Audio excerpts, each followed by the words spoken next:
তিন আসনে মনোনয়নপত্র বাতিলের বিরুদ্ধে বিএনপি চেয়ারপারসন বেগম খালেদা জিয়ার করা রিট খারিজ করে দিয়েছেন হাইকোর্টের তৃতীয় বেঞ্চ। এর ফলে বেগম খালেদা জিয়া একাদশ সংসদ নির্বাচনে অংশ নিতে পারছেন না বলে জানিয়েছেন অ্যাটর্নি জেনারেল। এদিকে জামায়াত নেতাদের প্রার্থিতার বিষয়ে নির্বাচন কমিশনের দেয়া আপত্তি ৩ দিন মধ্যে নিষ্পত্তির নির্দেশ দিয়েছে হাইকোর্ট। ফেনী ১, বগুড়া ৬ ও ৭ আসনে বিএনপি চেয়ারপারসন বেগম খালেদা জিয়ার মনোনয়নের বৈধতা চেয়ে করা রিট মঙ্গলবার খারিজ করে দিয়েছেন বিচারপতি জেবিএম হাসানের তৃতীয় বেঞ্চ। যেহেতু তৃতীয় বিচারপতি রায় চূড়ান্ত, সেই জন্য এটা আপনার খারিজ হিসেবে গণ্য হলো। বেগম খালেদা জিয়া নির্বাচনে অংশগ্রহণ করতে পারবেন না। এর আগে তৃতীয় বেঞ্চের প্রতি বেগম খালেদা জিয়ার অনাস্থার আবেদন খারিজ করে দিলে আদালত কক্ষ থেকে বেরিয়ে যান তার আইনজীবীরা।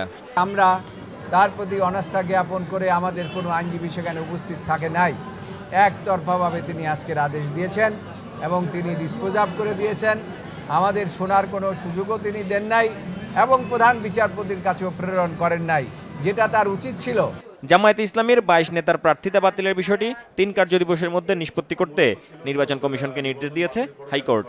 ইলেকশন কমিশনের কাছে যে চিঠি আমরা গতকাল রাত্রে দিয়ে এসেছি, সেটা যাতে ৩ কার্যদিবসের ভেতরে ইলেকশন কমিশন নিষ্পত্তি করে দেন।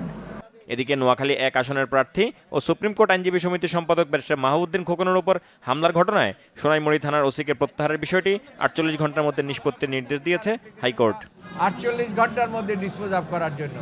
আহমেদ সারোয়ার, বাংলা ভিশন, ঢাকা।